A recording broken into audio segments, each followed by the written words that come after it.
Right. Well, good morning. Good morning. Good morning, everyone. It is February 2nd. Happy Black History Month. We are so excited. Today, we are kicking off our I Heart Black Austin live speaker series, and we've got some incredible speakers today. We're talking about COVID-19 relief and PPP funding and how that can help Black and minority-owned businesses specifically. So we have Raquel Valdez Sanchez. Raquel is an Austinite, I think you said, five generation Austinite. She is the Chief Operating Officer at BCL of Texas. Raquel has a very strong commitment to providing economic opportunities for homeowners, small business owners, and consumers. She also does a lot of nonprofit work, and BCL of Texas is also a nonprofit, but she also is on the board of several other organizations. As I said, Raquel is a fifth generation Austinite and volunteers as a board member of various other community organizations and community development organizations in Texas. Next, we have Ryan Coaxum. Ryan Coaxum is also an Austinite, not five generations, I think is what he said. No. But a few generations back anyway. Ryan is the vice president and lender at Guarantee Bank and Trust. He works with an array of clients where he focuses on loans, deposits, private banking. If you know Ryan, you know that Ryan is full of energy all the time. He has a passion for his community. He serves also on several boards like Ballet Austin, I Give Here, the Trail Foundation. Ryan was also selected as our Austin Black Business Journal's Young Professional of the Year. Professional of the Year. So you should have a trophy in that office somewhere. It is right there. So Ryan, like I said, is he's an incredible incredible person in our community, and a young person at that. Young, obviously is relative, but he's definitely young in the community. And to be a vice president, I think you're close to 30. 35. Okay, all right. So again, we're going to talk today. We're celebrating Black History, and we wanted our first speaker series to talk about funding, because we know that access to capital is one of the biggest issues for Black and minority businesses. And so I am going to turn it over to our first speaker, Raquel, and allow her to chat with you guys for about 5 minutes to talk about what she does and how they work to help with the PPP. So Raquel. Thank you, Anita. I'm so excited to just talk about small businesses and small business lending, because that's what I live and breathe. At BCL of Texas, we're business and community lenders, and we focus on helping access to capital, specifically for businesses that are underserved, businesses that are women-owned, businesses that are owned by people of color, as well as businesses that are owned by veterans. And so with the PPP program, as it's been able to launch, we are a community development financial institution. So we had access to helping small business owners get access to the PPP loan program earlier than banks. We were able to launch the program a week in advance on January 11th to be able to help small business owners have access to the program. So with PPP, there's so many rules and there's so many regulations, because it is a federally funded program through SBA. With the Small Business Administration, what they did is they revamped the original PPP program that launched back in April of last year in 2020 due to COVID-19. And when they relaunched the program, what they did is they designed it to have two different types of draw programs. One is called a first draw, which is available for businesses who never accessed the PPP loan program before. It's where these businesses are able to turn in either their 2019 or 2020 payroll information to be able to determine how much they could qualify for a PPP loan. But then they also designed a draw two. The draw two was designed for businesses that had already received PPP during the first round of funding that launched in 2020. And now with the relaunch in 2021, it's where they do have to be able to show that they had a loss of revenue by 25% within either one of the quarters throughout 2020 in comparison to 2019, or at year end if they could show 25%. What a lot of our businesses do show is that during that second quarter, which was April through June, when we first heard about the pandemic, when we had stay-at-home orders issued by the state of Texas and through our local cities, that's where a lot of businesses did hit hard. And so we've seen a number of our businesses show greater than 25% in their revenue reductions. And it's where ultimately they're able to show information that makes them qualify for that round 2 draw 2 loan for PPP. So one of the things at BCL is that we're not just taking those applications, it's where we're really helping navigate businesses through understanding how to even apply, the documentation required, understanding SBA's guidelines, because there are a number of them around industry, about calculating the loan amounts, because restaurant industries and food industries and accommodations do actually get an access to a larger loan amount for PPP based off their NICS code, which is a 5-digit, 6-digit number that actually qualifies you into a certain industry. It categorizes you into a certain industry, not qualifies you. And so with that code, it helps determine exactly what kind of amount leverage you can have. Because with the amount of your payroll report, your expenses for payroll, it's where you take that, we calculate it out, and it's where for those industries that have been hardest hit within the restaurant and food and beverage, it's where they're able to qualify for a larger amount. So again, it's where BCL provides you with the technical assistance support. We walk you through application questions, through the process of calculating payroll. We help you with your online application. We help you with the hard copies of the application if that's something that's easier for businesses to do. But bottom line is what we want to be able to make sure that you get access to capital.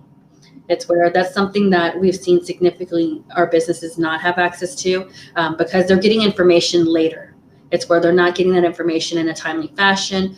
They don't have the same access to information as quickly. And so what we want to do is we want to be able to provide that technical assistance support. Other than that, with PPP, it's where we just got a report out that some of the top industries have been related to food and beverage. It's where they've been related to service industries, construction and manufacturing, also professional services, technical services, and then healthcare and social assistance. It's where what we've also received is we've received that there's still over half of, I think it's where they upped the number to over $806 billion was going to be available to businesses. And at this time with PPP, both loan programs, it's where it's roughly right around $560 billion that have been lent out so far. So there's still a good solid $3 billion plus available to small businesses throughout the nation. So it's where people are in fear of PPP running out. And while it will hit, later on in March, there is still enough money and there's still enough time. So the sense of urgency shouldn't be something that should be of concern. It's really about being able to have accurate and clear information and documentation to submit with your application. Another thing that I always think to stress is that some of the new rules that SBA put out is that they want applicants to apply for all of their companies combined. It's where another thing that they stress is do not apply with multiple lenders. Some of our applications that we've received for customers, they've applied for multiple lenders with big companies like PayPal and other companies that are larger.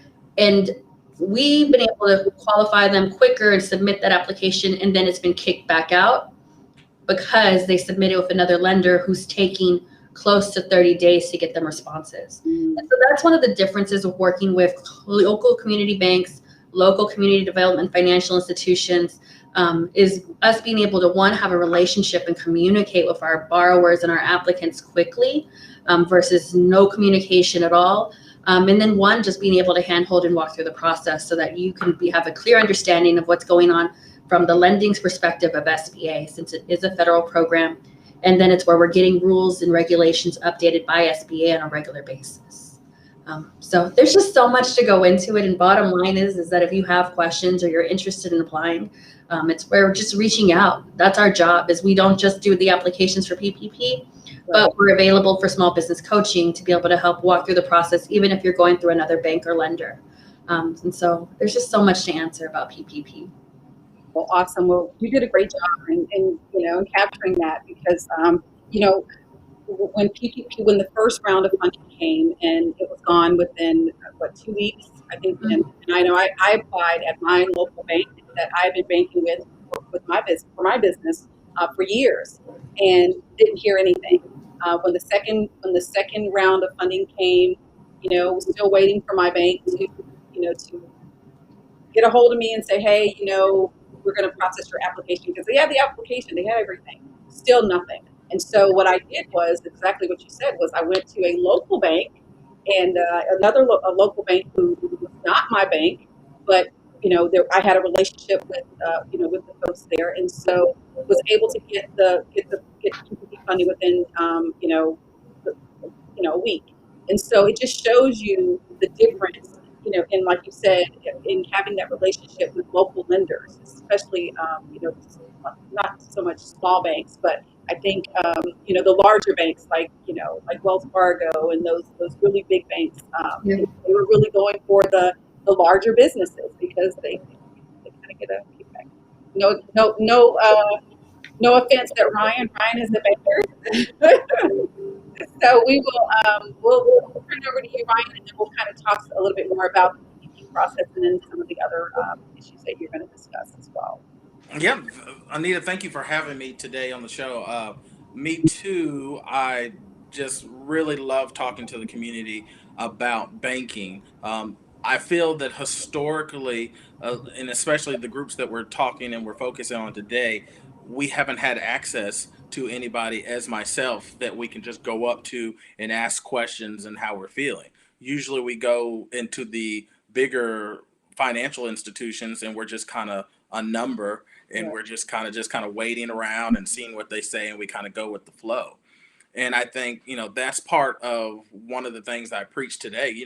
Let's take back that independence for ourselves, Right. and let's ask those questions. And that's why I love hearing, what Raquel that they're doing and what you're doing on the live today, because at the end of the day, we're all in this together. We'll form a stronger community if we're stronger financially. And so one of the things that I always talk about as a community banker is I take the word community very, very, very, very, very strongly. I feel that if we're going to say we're community bankers, then we need to be about the community. And like Raquel said, that's one of the things that I focus on is small businesses. With my small businesses, I actually give out my cell phone number to all my customers. And although my wife probably does not love that at 8 o'clock, 9 o'clock at night, what it does is that gives them a lifeline to somebody just to ask basic questions to. Because a lot of times I think people are thinking, oh, I got to ask these big, long, financially savvy questions, when really they just want to know how to fill out an application. They Right. want to know what it takes to open a bank account. They want to know what it takes to have their small business go from making a couple $100,000 to $1 million. That's where I want to see the businesses in Austin, Texas. I want to see them thrive. So people like Raquel and I, we can sit back and say, wow, this is amazing. As Austinites, I think we have it in us where it's like we just want to see Austin be the best possible place that you can live.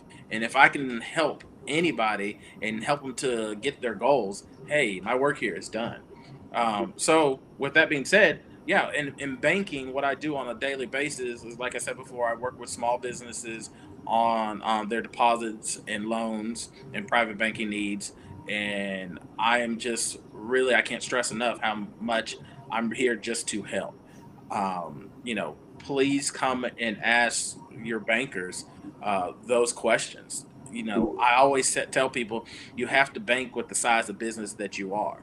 It really makes no sense for a small business to be at a larger bank. I understand that they are convenient, and if you are very cash heavy, I understand that that can be convenient, but you're not going to get that one-on-one, uh, just that one-on-one relationship that you need. And my whole thing is, even though I love the bank that I work for, it's really about community. So I'm so glad that I even got to know Raquel today, because I will push a lot of people her way, and just like I said, to make it just a stronger community that we live in. I also work on the state level with Texas Bankers Association, and we are kind of actively working to make sure that underserved communities and small businesses get the funding that they need. We're actually working on getting a banking school at Texas Southern in Houston. And so there's a lot of exciting things going on in the financial sector, even at the community level, that we just want the community just to know. And because the more they know, the more better they're informed and the better their businesses are going to be. That's right. So Ryan, tell us what is needed, I guess, from a financial standpoint. If, from a banking standpoint, in order to apply for PPP, do you need to have a bank, a relationship or a banking account? Yes, no, you're definitely going to need to have a banking account. Um, and before that, I will say, and Raquel can help me out with this, but um, it really is good to sit in front of somebody, and if you don't have the questions about PPP, because really the program is designed to protect employees and make sure that they get through the pandemic. Yes, it's also opened up to sole proprietors and other businesses, and yes, we've been able to help them. Mhm. But a lot of times, we're looking at, and this kind of goes into the technical aspect of it, but a lot of times we're looking at the Schedule C on their tax returns, and most people, you almost can't have it both ways. So it's one of those, if you aren't claiming, if you're claiming so your taxes can be lower, you're more than likely probably not going to be a great candidate for PPP because we have nothing to kind of work with. However, I will say, even if you do have questions and you don't think you are a candidate, please contact one of us. We'd be happy to sit there and let you know. And then I think from that conversation, from the past probably 30 conversations that I've had in the last 24 hours, I will say that it always stems to something more of, hey, maybe you didn't get the PPP loan, but where are you trying to take your business? What mountain are you trying to climb right now? What are some of the complications that you're having? We in our business are professionals, and this is what we do to help you get to that next level. So to answer your question, Anita, yes, there are kind of, if you get in the weeds of what they need, you can go on the SBA's website, and it does list is SBA.gov, and it lists what you need. But I think a lot of times it'd be really good just to contact one of your community bankers or community lenders like Raquel, and let us help you walk through it. And I think you will get a better understanding, and you probably will be like, why am I banking with a big institution that I have to go and press 3 to get somebody in Michigan? Yeah, Yeah. yeah, I was just going to add to that. It's where for us as BCL, we're not a bank, and so we don't have a depository relationship. So it's where if one of Ryan's customers said, "Hey, I want to apply for PPP," and he's like, "Well, we might not meet the threshold of some of the guidelines that they have to follow." They can still come out and work with us too, and they can still maintain that relationship with their existing bank because they have those depository relationships. It does come down to just calling your banker or calling your community lender and asking questions first. Like Ryan said, it's where it's all about understanding. And then it's where he was mentioning the sole proprietors. That's one of the things that we're specializing in, because it's where with sole proprietors with their Schedule Cs, in the past, it's where being able to deduct as much expenses as possible so that your bottom line was at a negative or at the very least amount for you to be taxed on was the best thing to do for taxes purposes, for you to be able to not have to pay as much in taxes to the federal government. But when it comes to PPP, it actually hurts you. And I think a lot of business owners, what they've done is they've worked on their taxes for 2019, and they learned this information once PPP launched and they had that tax extension pushed back. It really helped them in this most recent year. So recently, over all of our customers, we've been able to see that transition to where their tax return for these sole proprietors and independent contractors actually show a net revenue. They're able to show a net profit, and that's important for them to when they're qualifying for PPP.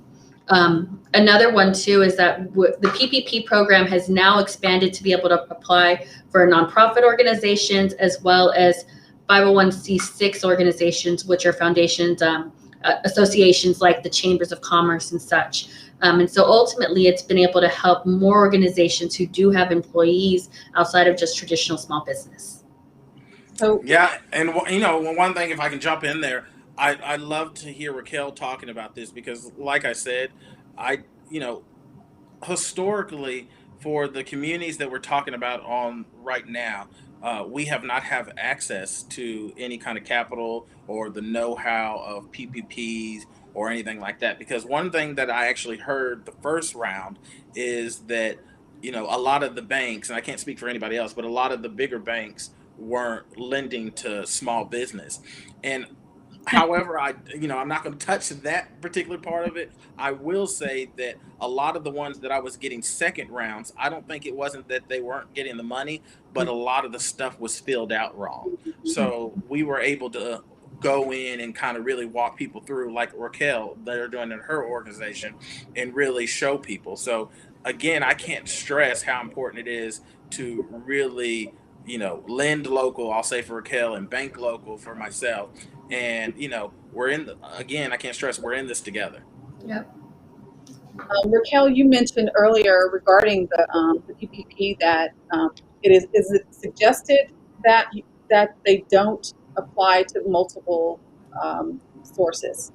Yeah, it's where that's specifically suggested by SBA.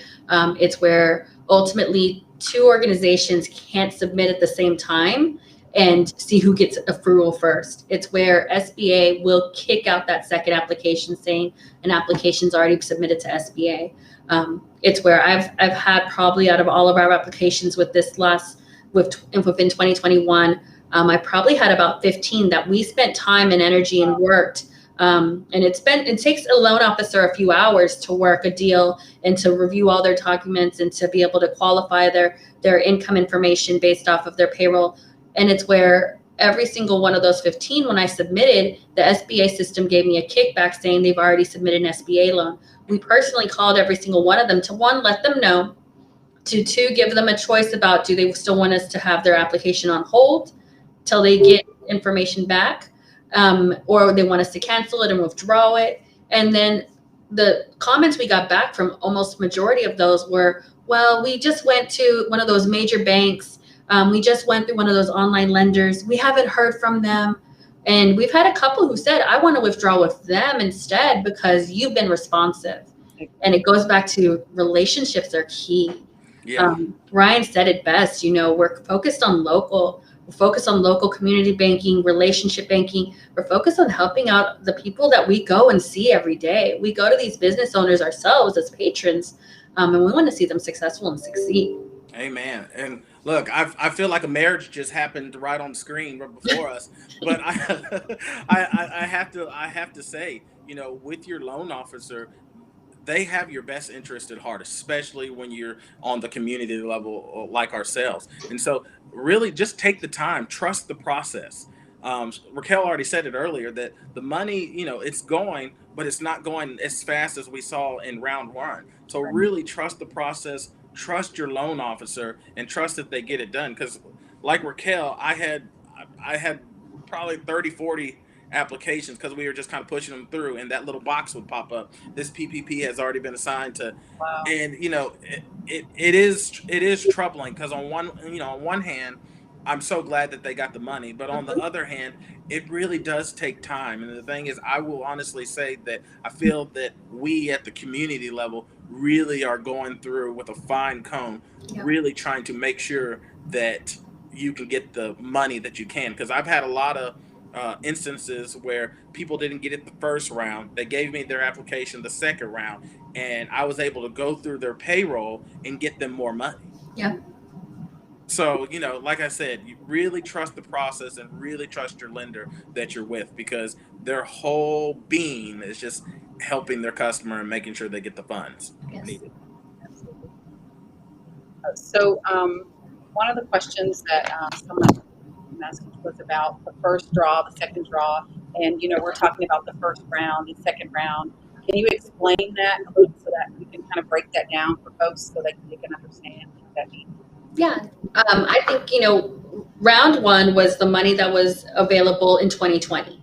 That money was available between the months of April through August. Is when you had time to apply and submit information. That round closed in August, and it's where they relaunched the program to where they had then round 2 in 2021 starting in January. The round 2 will be ending March 31st. And at the end of that program, whether they've expended all the money or not, it's where they'll hold off on PPP. Within this new round of funding, it's where they have the 2 different draw levels. Draw 1 is for first-time PPP applicants or individual businesses who are applying, who are receiving PPP funds. Second draws are for businesses that have received PPP in the previous round in 2020 and who are now applying again for their business. They do have a different kind of threshold that they need to be able to provide information on, such as the loss in revenue. They need to be able to show that in 2020, within quarters 1, 2, 3, 4, or for year round, for the entire year, that they had at least 25% reduction in their revenue from 2020 due to 2019.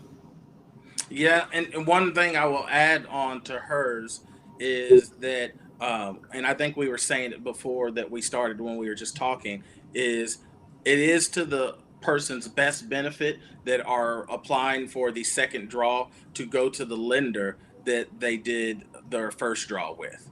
We're seeing that you just need a lot less documentation that you're going to have to pull, and so on the lender side, it actually helps more, it helps us to get more to more people. And on the borrower side, it's going to help them go through the process a lot quicker. So I think we kind of together when we're saying it's really good to go to your first round, unless you just had a terrible experience. And I get that. Yep. All right, that makes more sense. So the other thing that I read was that that Congress made a point to specify women-owned businesses, minority businesses, small businesses, and even small banks. So can you talk a little bit about what that means for African American businesses, minority-owned businesses, and small businesses?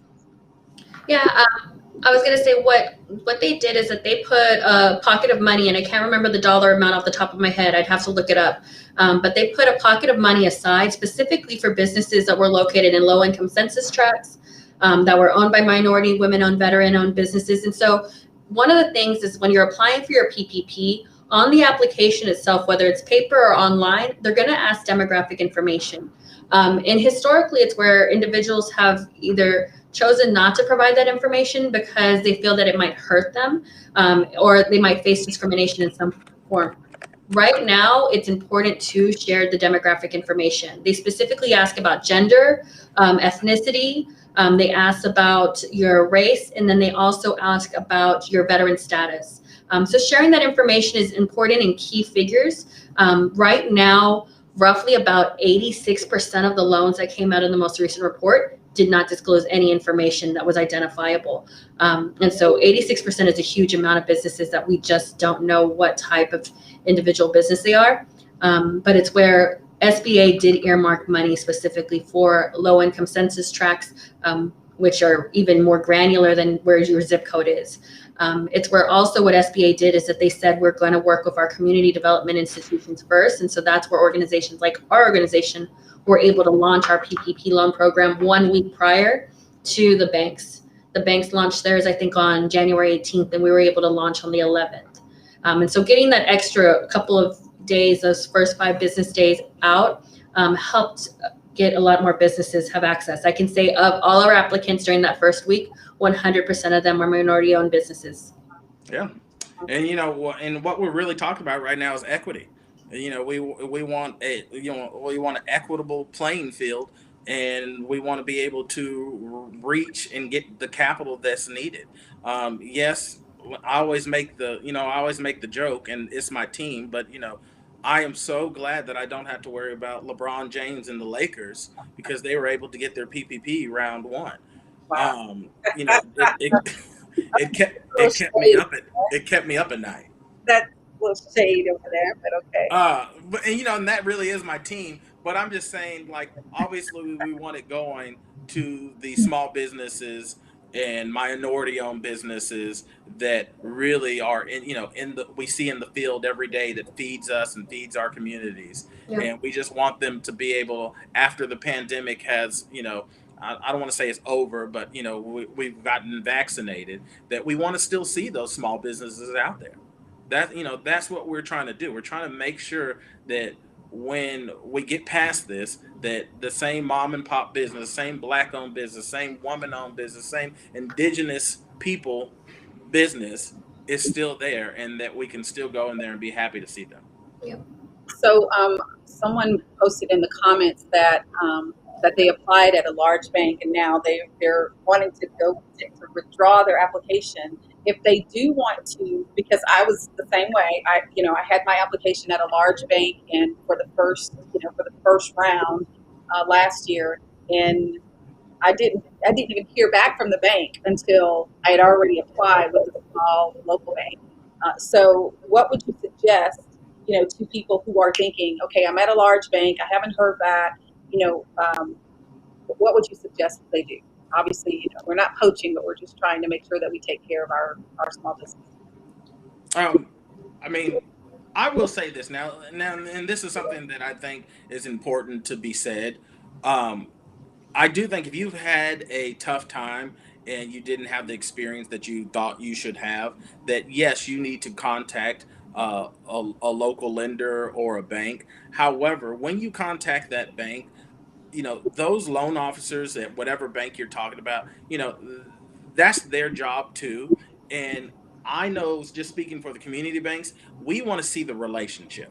So we don't want just a one and done. I applied for my PPP loan. That's what I'm trying to do. We actually want a full relationship where you bring over your consumer account, bring over your business account, and then we can talk and we can help you grow, and then you blossom into this $1 million business. That's what we want to see. And so I will caution people. Yes, you can jump ship, but when you jump ship, make sure whatever bank that you go to, that you're really just trying to have a relationship and not just trying to grab the federal funds and kind of be out. Sorry, had to put that in for the community banks. That's understandable. I mean, because like I said, having relationships, especially as a business owner, with the we don't think about having a relationship with the bankers, right? Because Yeah, we're so used to just do it's a transaction, and I think we're so used to that yeah. mentality from banks that No, and it's correct. And and I will say, like I tell my customers, I'm trying to be a value add. If you come here and you don't see, and it's just a bank account, and I haven't added any value, that's not good either.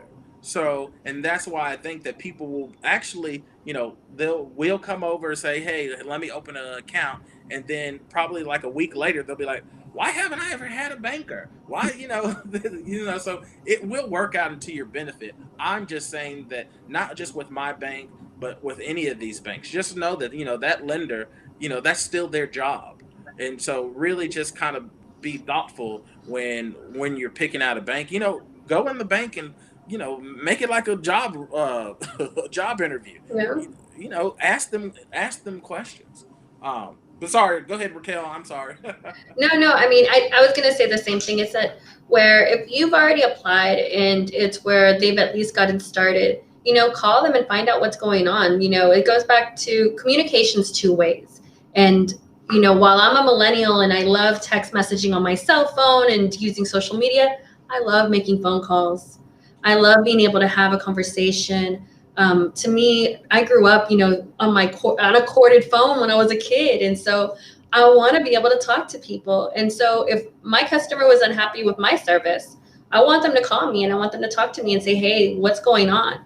It's where sometimes the communication is just because another piece of the process. So let me just speak on, I don't want to go into the weeds, but prior to in round one in 2020, when I submitted an approval request to SBA for a PPP loan, I got an immediate response from SBA. wow. With PPP, and it was because it was an automated response system. Okay. With PPP round two in 2021, it's now a manual process with SBA. SBA has people who are going through other federal systems. They're validating IRS tax returns that we technically validated, but they're going through to make sure there's no fraud. They're going through federal systems that show delinquency on debt and child support information. That's important information for the federal government. And so they have all these different processes. And so it's taking SBA about 5 business days to 7 business days to get an approval response back to us. And so there is a different process. I think big banks are also, they're cranking out, thousands of applications within days. Community banks are doing hundreds or less than that within days and weeks. And so it goes back to, if you truly have been disenfranchised and disserviced and not taken care of, then call them, say, I want to withdraw my application. I want to move forward with somebody else who's different, who's in my community, who I can be able to trust, who I can be able to pick up the phone. But at least call them and pick up the phone first, see what you can get done. It always works. From my point of view, I guess, it's where picking up the phone helps. 100% agree, 100%. Well, thank you guys so much. We're going to close our discussion. Thank you for taking the time out to share your expertise and what you guys do with our community. Do you have any last words, Raquel? We'll let you start. I just wanted to share a story, and I had shared it with Ryan earlier about one of my first customers. He's a PPP loan customer. He's a Black-owned business who's been around for over 25 years in the Austin area. He works specifically with providing managerial services for other small business owners and law firms and companies that provide professional services. And it's where he applied with us for PPP, and Ryan mentioned something about value added. So we're not just being his lender for PPP, but then we're providing a value added around helping his business just have access to networks and people in other industries, being able to share his successes and share his story throughout our community. For me, we're advocating for small business owners throughout the Central Texas and the state of Texas, really. That's what BCL is about, and that's what my personal mission is to be an advocate, to be an ally, and to be available. So I think at the end of the day, when it comes to small business and lending and trying to navigate all this, I don't think you necessarily ever need to do it alone. It's just like when you're trying to work out and lose weight and saying, I want to hire a trainer, I want to hire a accountability coach. Well, that's what we do. We help provide that accountability. We help train and focus and coach, and we want to be available for our business owners so they can be successful and they can succeed. And that's what I'm passionate about. Ryan? I would just say, ask the questions, bank with your size, and, with focused on PPP right now, I would say really just trust the process and trust your banker. If you feel like you don't have that type of relationship and you have nobody to call, I would say that would be your actionable item, is to go find a small business lender or go find a community bank. And I would say really start the conversation, because you don't realize, but I think they say the 3 most important people in a business owner's life is probably their lawyer, their accountant, and their banker. And so, historically, I would say underserved communities and people of color, we haven't had access to people like Raquel and myself. But now, like she said, it's the digital age. Now you do. So do your homework. Look it up. Contact us on social media. We would be more than happy to help you and get your business and reach for the stars. Well, thank you guys again for sharing your insights and your expertise with our community. On Thursday, February 4th at 5:30, we're actually going to have our second series, and we're going to be talking about COVID-19 and its impact on the Black and minority community, and really dispel myths about COVID-19 and the vaccine. So if you have questions, please feel free to shoot me a text or email and let me know what your questions are. We'll have doctors online to actually talk to you about that. So again, thank you guys for joining me, and thank you, Raquel and Ryan. Thank you for sharing this time with us. Thank you for having us. Thank you.